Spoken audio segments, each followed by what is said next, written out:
All right, so today we're all about leveling up our thinking game, right? Yeah. Like, how do we make smarter decisions? How do we become better at just thinking in general? Absolutely.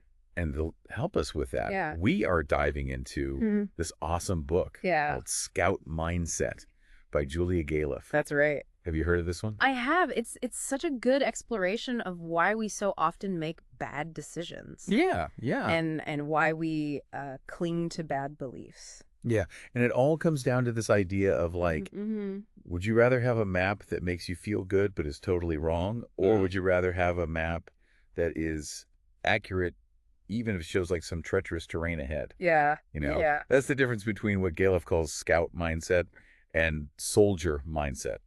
And the thing is, we all think we want that accurate map, right? Mhm. We think we're all about the truth. Right. But our brains are wired for self-deception in a lot of ways. And so much of what she talks about in this book is how to overcome those natural tendencies. I love that. So she starts off by talking about this core difference between, like you said, scout mindset and soldier mindset. Yeah. And to illustrate this, she uses this really interesting story about Alfred Dreyfus, Oh, yeah. this French officer who was wrongly convicted of treason. Right back in the late 1800s. Yeah. And this is such a classic case of confirmation bias in action. Totally. Like, these officers were absolutely convinced that Dreyfus was guilty. Hmm. And so they basically twisted and ignored evidence to fit their narrative. So they weren't really seeking truth. They were seeking confirmation. Yeah, they were defending their position at all costs. It's like protecting your mental castle. Yeah. You only want evidence that strengthens your walls. Oh, that's such a good analogy. I Yeah. love that. Right. So instead of asking, is this actually true? They're asking, can I believe this? Right. Can I believe that this guy is guilty? Can I? Exactly. Yeah, which is Yeah. totally backwards. Totally. So that's the soldier mindset. And the scout mindset is more like being an explorer. Right. Mapping the terrain, honestly. Mhm. Even if it means coming across some like uncomfortable truths along the way. Yeah, and I think that's where a lot of us get stuck. Mm-hmm. Because it's like we know intellectually that we should be seeking truth, Right. but emotionally it's way more comfortable to just stick with what we already believe. It's so much easier to defend your existing beliefs than it is to genuinely question them. Totally. Yeah. So why do we even do that? Why do we default to soldier mindset in the first place? I mean, soldier mindset isn't always a bad thing, right? Okay. Like, it can provide comfort. Mm-hmm. It can boost our self-esteem. It can even help us persuade others. Oh, interesting. And we often do it without even realizing it. We just slip into that mode of defending our beliefs. Yeah, I think I do that all the time. Yeah, and it can be subtle. Yeah. Like, Galef talks about Lyndon B. Johnson and his working up technique. Oh, yeah. So he would basically argue a position over and over Mhm. until he convinced himself of it. Oh, wow. Even if he initially disagreed. Wow. So he's like self-brainwashing. It's a form of self-persuasion for Yeah. sure. Yeah. And it highlights how we can end up making decisions based on emotion rather than evidence. Totally. So we're like tricking ourselves into believing what we want to believe. Exactly. And that can obviously have some pretty serious consequences Yeah. in our personal lives, Yeah. in our professional lives. It can lead us to make bad decisions. Bad decisions, missed opportunities, all sorts of things. Totally. So I guess the question is, how do we stop doing that? How do we catch ourselves when we're slipping into soldier mindset? Well, one of the tools that Galef suggests is using thought experiments. Ooh, I like thought experiments. Yeah, they're a great way to kind of step outside of your own perspective. Mm-hmm. So, like, you might ask yourself, would I judge this situation differently if the political party were reversed? Oh, interesting. Or if it were my friend instead of my enemy? Right. So you're kind of like taking yourself out of the equation. Exactly. You're trying to see if your judgment is truly objective or if it's being influenced by your own biases. I love that. So it's like playing devil's advocate with yourself. In a way, yeah. Yeah. It's about challenging your own assumptions Mm-hmm. and seeing if they hold up under scrutiny. That's a really cool technique. And she actually gives a great example in the book about a law student who realized she was only staying in law school to please her parents. Oh, wow. And when she imagined them not caring, her decision became instantly clear. Oh, that's so powerful. So she was like clinging to this path Mm-hmm. that wasn't even really hers. Yeah, she was living someone else's dream, and it took that thought experiment to kind of shake her out of it. Wow. Okay, so we've got thought experiments as a tool to catch ourselves being biased. Mm-hmm. But I'm curious, like, what about when we actually realize we're wrong? Yeah. Because that can be tough to deal with, right? It can be really tough. It can feel like a blow to the ego. Totally. Like, I know I personally struggle with admitting when I'm wrong. It's not easy. Yeah. That's not easy. So how do we get better at that? How do we make it less painful? Well, Gallup says we need to practice being wrong. Practice being wrong. Yeah, which sounds kind of counterintuitive, right? Yeah, like, how do you even do that? But the idea is to treat mistakes as valuable learning experiences. Oh, okay. Instead of seeing being wrong as a failure, Mm-hmm. see it as an opportunity to update your understanding of the world. Like updating your mental map. Exactly. Like, oh, okay, that road is closed. I guess I'll have to take a detour. And don't beat yourself up about getting lost. Yeah. Just reroute and keep going. I love that analogy. Mm-hmm. So it's not about being perfect. Mm-hmm. It's about being open to learning and improving. Exactly. And another important aspect is learning to embrace confusion. Embrace confusion. Yeah, when something doesn't fit your worldview, Mm-hmm. don't just dismiss it. Dig deeper. Ask questions. Get curious. Oh, I like that. Like, Gallup brings up Charles Darwin Oh, yeah. and how he was initially disturbed by the peacock's tail Oh, that's right. because it seemed to contradict his theory of natural selection. Right. But by leaning into that confusion and exploring it further, he actually ended up strengthening his theory. That's so interesting. So it's like our confusion can actually lead us to deeper understanding. It can be a catalyst for growth. Yeah. Yeah. Okay, so we've talked about how to spot when we're being biased and how to embrace being wrong. Yeah. But what about the emotional side of things? Yeah. Like, how do we deal with the negative emotions that come up Right. when we realize we're wrong? Well, that's a great question, and that's something that we're going to dive into more deeply Okay. in the next part of our deep dive. Okay, can't wait. We'll look at how Scouts handle those negative emotions, how they stay motivated in the face of setbacks, and how they communicate uncertainty effectively. Ooh, that sounds juicy. It is. It is. Okay, well, we'll be back in just a minute, so don't go anywhere. Stay tuned. All right, so we're back, and we are still knee-deep in this Scout Mindset book by Julia Galef. Still scouting. Still scouting. The last time we talked about how Scouts approach being wrong and how they embrace confusion. But this time, Yeah. I want to dive into like the more emotional side of things. Yeah, that's such a crucial aspect that I think a lot of us overlook when we're thinking about how to be better thinkers. It's not just about Right. having the right intellectual tools, but it's also about like managing those emotional responses. Right, because realizing you're wrong can be tough. It is. Like it can be like a hit to the ego. It's uncomfortable. It's Yeah. like nobody enjoys being wrong. Right. So how do Scouts handle that? Well, they've developed strategies for coping with those negative emotions without without twisting reality. Right. So for instance, like one thing they might do is focus on creating a plan Okay. to address the problem, Yeah. or they might remind themselves of past successes. Right. So instead of like dwelling on the mistake, they're like, okay, what can I learn from this and move forward? Channel that energy into something productive rather than letting it derail your thinking. I like that. So it's like turning that negative energy into positive action. Exactly. And they also don't shy away from acknowledging their limitations. That's a hard one. It is. But Galef gives this great example in the book of Jeff Bezos. Remember when he was pitching Amazon Yeah. to investors? He openly admitted that there was a 70% chance they'd lose all their money. Whoa, that's a risky move. It is. It's a very bold move. You would think investors would be like, no way. You'd think so. Yeah. But it actually had the opposite effect. Really? By being transparent about the risks, Bezos actually built trust and demonstrated a deep understanding of the market. So it's like honesty can actually be more persuasive They can. than like trying to pretend you have all the answers. I think so. And it highlights this other important aspect Of Scout Mindset, which is communicating uncertainty effectively. Oh, that's a good one. Because we often feel like we need to appear certain to be taken seriously. Right. Especially in like business or, if you're an activist or something. Especially in those contexts where you're trying to persuade people. Right. But Galef argues that there's a difference between being certain and appearing confident. I like that distinction. Yeah. So how do you do that? How do you project confidence without like overstating your certainty?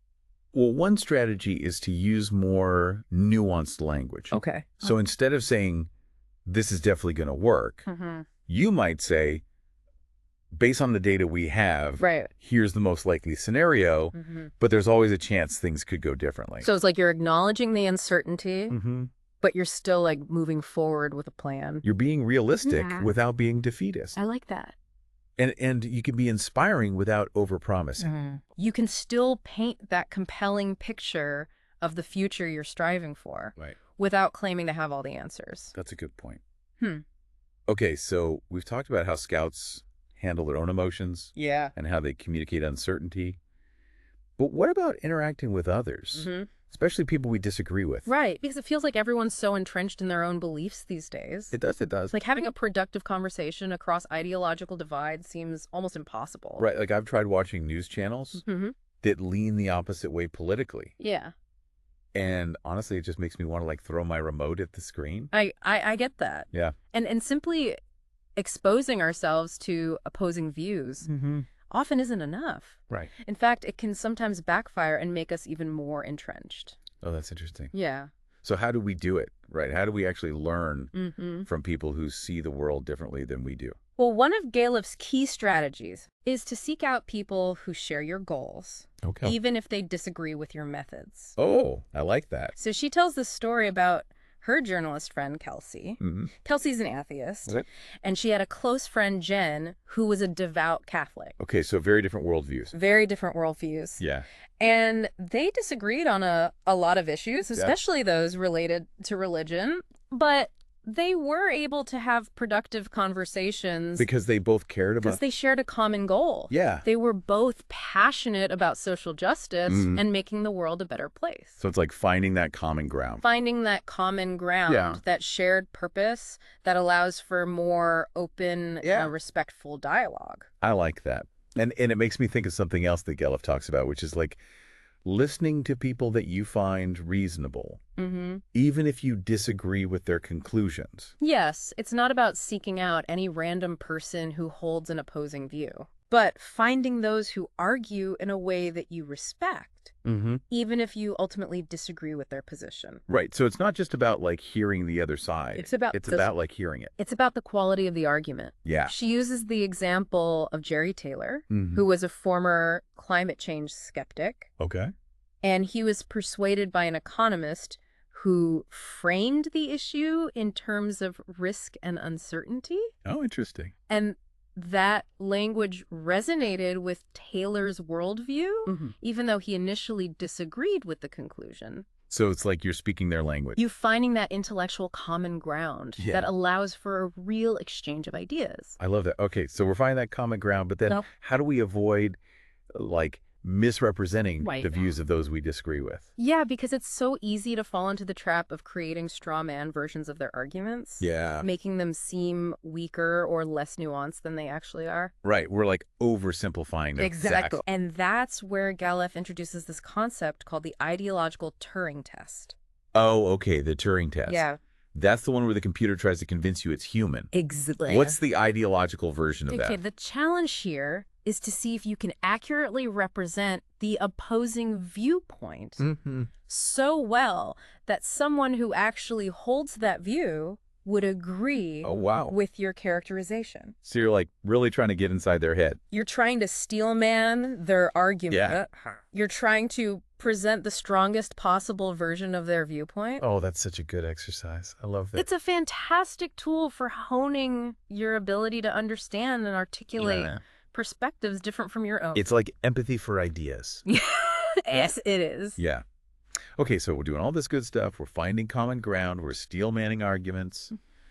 But I'm wondering, like, what about those beliefs that are just so deeply tied to our identities? Right. It feels almost impossible to even consider a different perspective on those things. Yeah. Like, I'm thinking about, like, the breastfeeding debate. Oh, yeah, that's a perfect example. Yeah.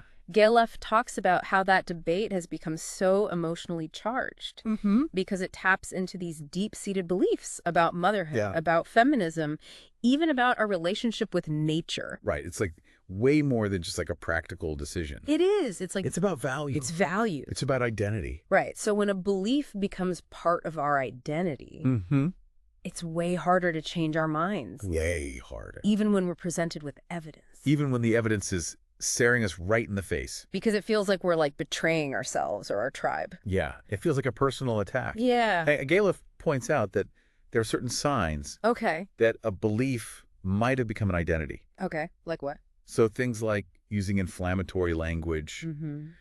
getting defensive when challenged, Right. feeling schadenfreude when the other side makes a mistake. Oh, yeah, like taking pleasure in their failure. Exactly. Those are all signs that a belief might have become more than just a belief. Right. It's like part of who you are. It's part of your identity. Yeah. So how do we avoid falling into that trap? Well, this is where the concept of holding your identity lightly comes in. Holding your identity lightly. What does that even mean? It means not giving up your values or beliefs, Okay. but creating enough psychological distance Hmm. to allow for flexibility and change. So it's like saying, this is what I believe right now, Exactly. based on what I know, Based on the information I have. but I'm open to being wrong. But I'm open to being wrong. I like that. And recognizing that changing your mind doesn't diminish you as a person. Right. It actually shows intellectual honesty Hmm. and a commitment to truth seeking. Which are good qualities. Very good qualities. Okay, so holding your identity lightly, Mhm. but are there any like real world examples There are. of people who actually do? Galef highlights a number of inspiring figures in the book. Okay. One is Barry Goldwater. Oh, yeah, the politician. Yeah, conservative politician, Yeah. known for speaking his mind, Hmm. even when it went against his party line. So he was like a scout. He was a scout in the world of politics, Yeah. which is not an easy place to be a scout. No, not at all. But he was a staunch conservative, Hmm. but he wasn't afraid to break with his party Right. on issues like gay rights and abortion. Wow. Because he saw those positions as consistent with his core values of individual liberty. So he was able to like separate He was able to separate. his beliefs on specific issues Yeah. from his overall political identity, Exactly. which allowed him to kind of evolve to evolve. over time. Yeah. Okay, so we've got politicians. What about tech entrepreneurs? Oh, yeah. Are there any scouts in Silicon Valley? Well, Galef talks about Vitalik Buterin, Oh, yeah, the Ethereum guy. co-founder of Ethereum. Yeah. And you might think that someone in his position, Would be pretty confident in his creation. yeah, you'd think he'd be like all in on Ethereum. But Buterin is actually known for his remarkable humility Really? and his willingness to acknowledge the uncertainties inherent in the cryptocurrency world. Wow. He's even warned people against investing more than they can afford to lose. She's like, hey, this thing I created might not work out. He's not afraid to say that. That's amazing. It's a refreshing perspective, Yeah. especially in a field that's often characterized by hype and speculation. Totally. Okay, so we've got politicians, we've got tech entrepreneurs. Mm-hmm. What about activists? Oh, yeah. Galef dedicates a whole chapter to scout activism, Okay. and she tells this fascinating story Mm-hmm. about the Treatment Action Group, TAG. TAG. Yes, I've heard of them. They're an AIDS activist organization Okay. that emerged during the height of the epidemic Mm. back in the 1980s. So, like, a really intense time. Mm. A very intense time. A lot of fear, a lot of uncertainty. And I imagine those activists were pretty fired up. They were very passionate. Yeah. But what's remarkable about TAG is that they balanced their passion Mm-hmm. with a deep commitment to scientific rigor.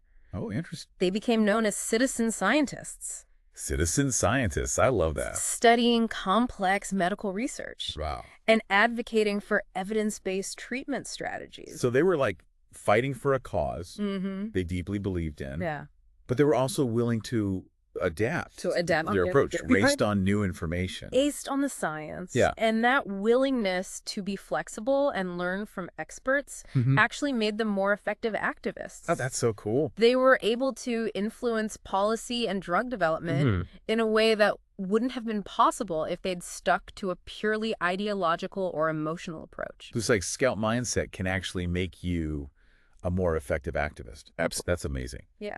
And it's not just about like, personal decision making or even activism. It's Mhm. about like creating a more rational Yeah. and evidence-based approach to like solving problems in general. I think that's one of the biggest takeaways from the book is that like fostering this kind of scout mindset is Mhm. essential if we want to tackle Yeah. complex challenges That's a big problem. that we're facing as a society. And a crucial part of that is creating communities that support and reward Whoa. that scout-like behavior. That's a great transition Yeah, to the final part of our deep dive. it is. So next time we're going to explore Galef's strategies for building a Mhm. scout community, Mm. both online and offline. Looking forward to it. Stay tuned.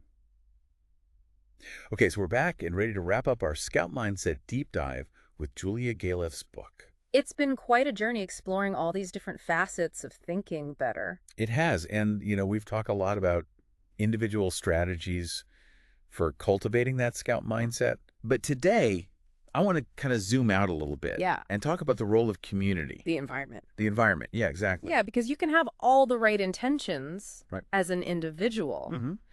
But if you're surrounded by people who reward defensiveness and us versus them thinking, Right. it's going to be really tough to maintain. That's like trying to eat healthy. Yeah. When everyone around you is eating junk food all the time. Exactly. It's an uphill battle. So how do we actually build communities that encourage Right. that Scout-like behavior? Well, Gullif offers some really practical advice here. Okay. And I think the first thing is setting the right norms and expectations from the get-go. Okay. So think about the difference between a work meeting where everyone's terrified to disagree with the boss. Oh, yeah, been there. Yeah. Like you can practically see the good ideas dying. Exactly. And Yeah. compare that to a meeting Mm-hmm. where people are actually encouraged to poke holes in each other's ideas. Right. Respectfully, of course. Respectfully, of course. Yeah. But that's where the magic happens, right? Yeah. It's like you're all working together to find the best solution, Exactly. even if it means admitting that your own idea wasn't the best one. And that's a key part of what Gullif calls psychological safety. Oh, yeah. Where That was a big theme in the book. it's about creating an environment where people feel comfortable Yeah. expressing uncertainty, Mm-hmm. where being wrong isn't seen as a personal failing, Right. but as a natural part of the process. Of like figuring things out together. Exactly. That doesn't just happen by accident, right? It doesn't. Someone has to kind of set that tone. Leaders and influencers within a group Mm-hmm. have a huge responsibility here. So it's like leading by example. Leading by example. Yeah. Modeling that scout-like behavior. So not just talking the talk, but walking the walk. Walking the walk. Yeah. Admitting when you're wrong. Mm-hmm. Praising others for catching errors. Right. Actively seeking out different viewpoints. Okay, so we're setting the tone, but then how do we actually like reward Yeah. that Scout-like behavior? I think about performance reviews. Mm-hmm. What if instead of just focusing on individual achievements, Right. we also recognize contributions to a more collaborative, truth-seeking culture, Oh, I love that. right? Like acknowledging the people who are helping the whole group Yeah. think better. So you're actually incentivizing people Specifying to be good scouts. Yeah. I like that. Yeah. Are there any examples of this actually working There are. in the real world? Galef talks about this subreddit Mhm. called rfemratabates, Okay. which is a place where feminists Around- and men's rights activists, Wow. Okay, so two groups that are often at odds. very much at odds. Yeah. But they have these surprisingly civil and productive discussions. Really? How do they pull that off? Well, they have very strict rules Okay. about civility and staying focused on the core argument. So it's like they're setting those boundaries. They're setting boundaries, Mhm. and it turns out that when you do that, Mm-hmm. people are much more likely to engage in good faith That's amazing. and actually learn from each other, Even on really heated topics. even on the most contentious issues. Wow, that gives me hope. Me too, me too. Okay, so we've got subreddits. What about websites? Are there any like websites that do this well? There's this great website called changeofview.com, Change of view. Oh. and it's a place where people post their opinions Mm. and then challenge others to change their minds. So you're basically like setting yourself up for an argument. You'd think so. Yeah. But they also have very specific rules of engagement. Okay. So people have to provide evidence. Mhm. They have to clearly explain their reasoning Right. and get this. They get rewarded for actually changing their minds. Wait, so you get points for being like, oh, you know what? You're right. I was wrong. Exactly. That's so cool. It's not about winning or losing the debate. Right. It's about genuinely trying to understand the other side and seeing if you can learn something. Okay, I love that. And speaking of learning something, Yeah, Galef actually has a really cool personal story she does. about how her online interactions helped her develop her own thinking. Yeah. What happened? Well, she was following a debate online Okay. and was really impressed by this blogger Mm-hmm. who was engaging really thoughtfully with his critics. Okay. He was acknowledging where he might be wrong. So he was being a good scout. He's being a good scout. Yeah. And she messaged him to say, like, hey, I really appreciate your approach. Okay. And they ended up getting married. No way. Uh, So Scout mindset led to true love. it did. It did. That's amazing. It's a great story. Okay, so we've covered so much ground today. We have. From like the individual strategies for developing Scout mindset to creating whole communities Yeah. that support that way of thinking. And I think the key takeaway here is Yeah. that becoming a better thinker is a continuous journey. It's not like a destination you arrive at. It's not a one-time fix. Yeah. It's about constantly striving to see the world more clearly, Even when it's uncomfortable. even when it's hard. Yeah. It's about updating our mental maps as we get new information, Admitting when we're wrong. admitting when we're wrong, Challenging our own beliefs. challenging our own And beliefs, surrounding and ourselves surrounding ourselves. with people who support that process. Exactly. So it's like choosing curiosity and honesty Over comfort, over over comfort. defensiveness. Yeah, both in ourselves and in the communities we build. Absolutely. So here's a final thought-provoking question for our listeners. Ooh, I like it. Think of someone you admire for their clear thinking Yeah. and good judgment. Okay. What qualities do they embody? Mm-hmm. And how can you cultivate those Yeah. qualities in your own life? That's a great question. And of course, we Yeah. highly recommend checking out Scout Mindset by Julia Galef. Such a good book. To keep exploring these ideas, it's a book that has the potential to transform not just your thinking, Your life. but your life. Yeah. Thanks for joining us on The Deep Dive. Thanks, everyone.